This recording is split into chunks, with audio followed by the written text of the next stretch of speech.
Assalamualaikum warahmatullahi wabarakatuh. Hai anak-anak, apa kabar? Bersyukur kepada Allah kita masih dipertemukan dalam materi pembelajaran kali ini. Salat dan salam semoga tercurah untuk baginda kita tercinta Nabi Yana wa Habibanna Rasulullah SAW.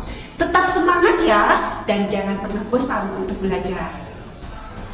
Pada kesempatan ini, kalian akan belajar dengan Ibu Budiarti. Kalian boleh memanggil Ibu Budi saja. Adapun yang akan kita bahas kali ini ialah mengenai makna zakat dan macam-macam zakat. Tujuannya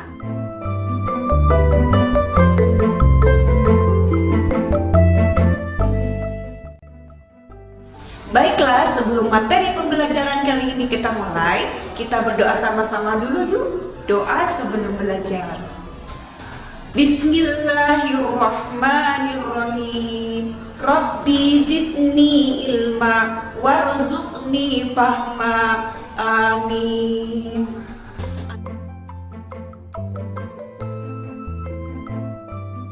Anak-anakku, tentunya kalian sudah sering mendengar tentang zakat.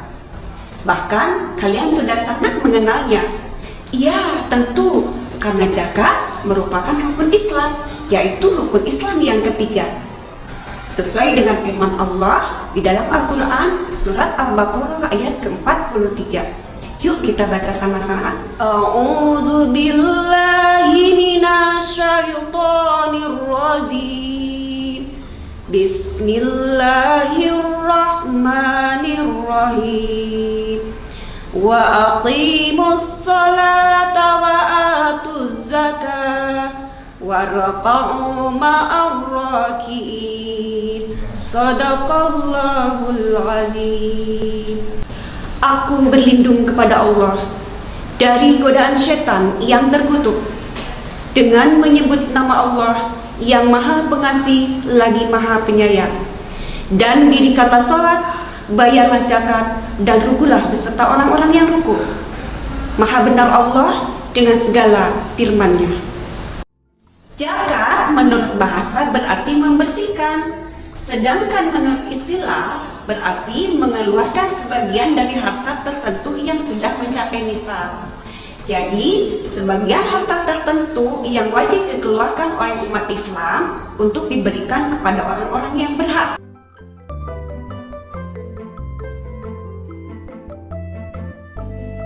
Pada masa Nabi, zakat fitrah tidak serta-merta diwajibkan pada bulan Ramadan. Selama 13 tahun hidup di Mekah sebelum hijrah, Nabi Muhammad telah 13 kali mengalami Ramadan, yaitu dimulai dari Ramadan ke-41 kelahiran Nabi yang bertepatan bulan Agustus 610 Masehi, hingga Ramadan tahun ke-53 dari kelahirannya yang bertepatan dengan bulan April tahun 622 Masehi. Perintah zakat mulai diberlakukan setelah Nabi hijrah ke Madinah dan menetap selama 17 bulan. Di sana turunlah ayat ke-183 dan 184 surat Al-Baqarah, tepatnya pada bulan Sya'ban tahun kedua Hijriah. Ayat inilah yang menjadi dasar disyariatkannya saum bulan Ramadan. Tak lama setelah itu, dalam bulan Ramadan tahun itu pula, mulai diwajibkan zakat kepada kaum muslimin. Hal ini berdasarkan pada hadis Rasulullah Shallallahu Alaihi Wasallam memerintahkan kepada kami untuk mengeluarkan shadaqal fitr, yaitu zakat fitrah, sebelum perintah zakat atau zakat harta. Hadis riwayat Nasa'i. Demikian juga seperti yang diterangkan oleh Ibnu Umar. Dari Ibnu Umar, sesungguhnya Rasulullah Shallallahu Alaihi Wasallam telah mewajibkan zakat fitrah pada bulan Ramadan atas orang-orang sebesar 1 syak kurma atau 1 syak gandum. Wajib atas orang merdeka, hamba sahaya, laki-laki dan perempuan dari kaum muslimin. Hadis riwayat Muslim. Zakat inilah yang kemudian populer dengan sebutan zakat fitrah. Selanjutnya, ditetapkan pula perintah zakat harta atau zakat mal sebagai penambah zakat fitrah yang telah diperintahkan sebelumnya. Sebagian ulama berpendapat bahwa perintah ini juga turun pada tahun kedua Hijrah. Nah, anak-anak, itulah sejarah singkat diwajibkannya membayar zakat.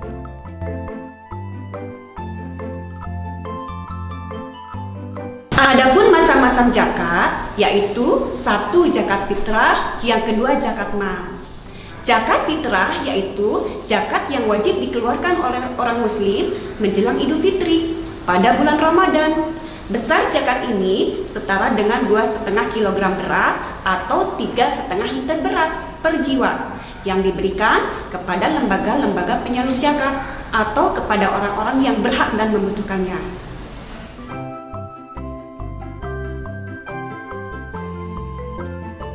Anak-anak, orang yang wajib mengeluarkan zakat disebut muzaki. Adapun syarat-syarat muzaki adalah sebagai berikut. 1. Beragama Islam, laki-laki dan perempuan, sejak usia bayi, anak-anak atau usia lanjut. 2. Memiliki penghasilan yang cukup untuk kebutuhan sehari-hari. Zakat fitrah untuk anak-anak menjadi tanggungan orang tua mereka. Jadi, anak-anak pun wajib mengeluarkan zakat, tapi yang membayarnya adalah orang tua. 3. Orang itu masih hidup sampai akhir Ramadan. Nah, bagaimana kalau sepas akhir Ramadan sudah meninggal? Berarti tidak wajib membayar zakat.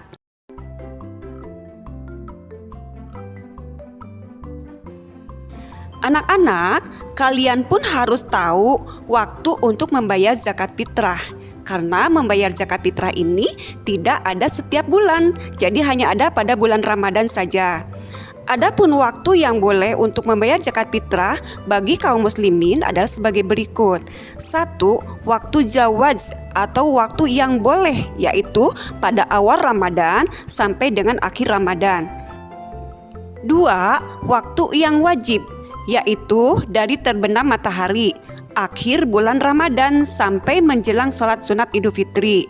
3. Waktu yang sunnah atau yang lebih utama, yaitu sesudah sholat subuh akhir bulan Ramadan sampai sebelum sholat sunat Idul Fitri. Nah, ini bagi orang-orang yang sebagai amilin, biasanya pada subuh hari itu mereka memberikan zakat kepada orang-orang di sekitarnya, yaitu orang-orang yang betul-betul sangat membutuhkan. 4. Waktu yang makruh, yaitu sesudah sholat Idul Fitri. Jadi kalau zakatnya diberikan pada sesudah sholat Idul Fitri, itu bukan zakat lagi disebutnya, tapi sodako. Nah, kalian harus mengetahui ya, bagaimana supaya kita memberikan zakat itu memberikan yang lebih utama.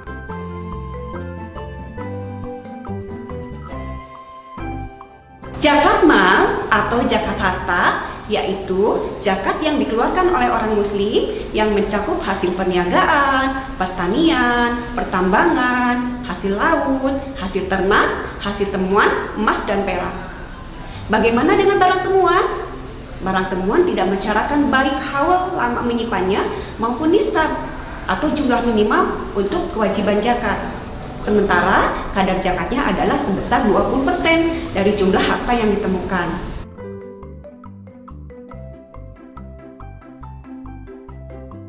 Syarat wajib zakat mal, 1. Memiliki harta adalah orang Islam. Jadi kalau bukan orang Islam tidak wajib zakat, dan harta pun harus sudah mencapai nisab. 2. Pemilik harta telah balik dan berakal atau tidak gila. Jadi kalau anak kecil, bayi itu tidak wajib membayar zakat. 3. Harta tersebut termasuk dari jenis-jenis harta yang wajib dizakati sesuai yang sudah ibu terangkan sebelumnya. Jadi kalau seperti pakaian, sepatu, atau harta-harta yang di rumah yang kalian pakai sehari-hari itu tidak wajib dizakati. 4. Harta tersebut telah mencapai 1 tahun. Kalau belum mencapai 1 tahun, berarti belum diwajibkan untuk membayar zakat. 5. Harta tersebut milik sendiri. Nah, misalnya kalian dititipin oleh ibumu emas batangan sudah melebihi nisab, berarti harta tersebut bukan kalian yang harus membayarnya, tapi ibumu sendiri yang wajib menzakati harta tersebut. Paham kan?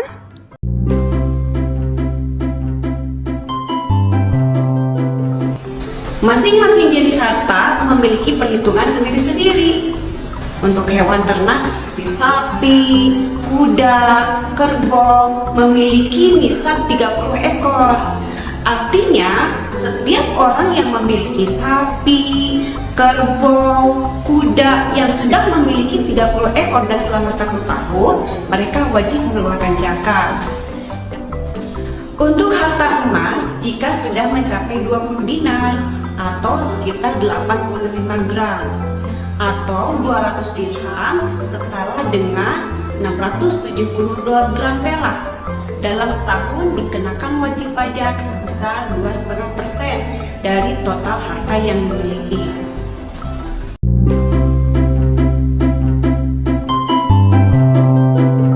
Baiklah anak-anak, setelah ibu menjelaskan makna zakat dan macam-macam zakat dan kalian pun sudah paham benar, nah berarti di dalam semua itu kita harus tahu hikmah berzakat. Apa saja hikmah berzakat itu? Yaitu 1. Membersihkan harta dan jiwa pembayar zakat dari sifat kikir, tamak, atau rakus. Alhamdulillah ya, kita setiap tahun membayar zakat. Atau orang tua kalian yang banyak hartanya tentunya selalu membayar zakat. 2. Membantu orang yang kesusahan atau kesulitan dari segi ekonomi. Nah ini tentunya di tetangga kita, sekitar kita banyak orang-orang yang kesusahan. Jadi sebelum kepada orang yang jauh, yang dekat dulu kita memberikan zakatnya. 3. Mendorong manusia untuk berjiwa sosial dan peduli kepada sesama.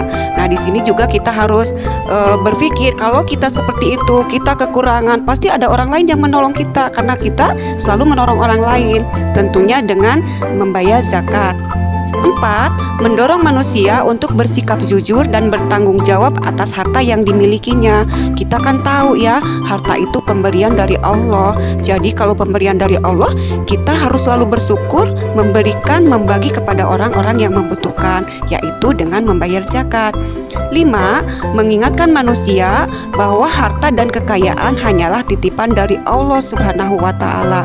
Nah, kalau kita diberikan harta yang banyak, tentunya kita bersyukur ya, dengan mengucapkan alhamdulillah, memberikan kepada orang lain yang membutuhkan. Jadi kita memberikan itu, harta kita tidak akan berkurang, bahkan Allah akan memberikannya lebih banyak lagi. Nah, demikianlah anak-anak hikmah dari membayar zakat. Mudah-mudahan kalian paham ya dan bisa melaksanakannya.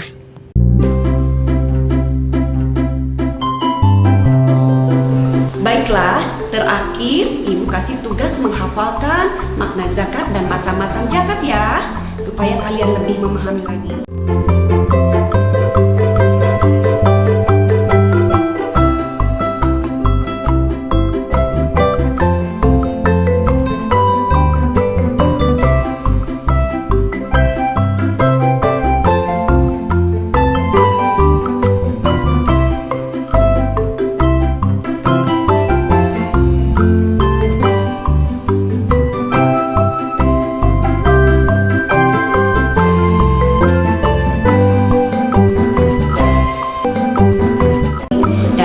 Tutup pertemuan ini dengan mengucapkan hamdalah bersama-sama.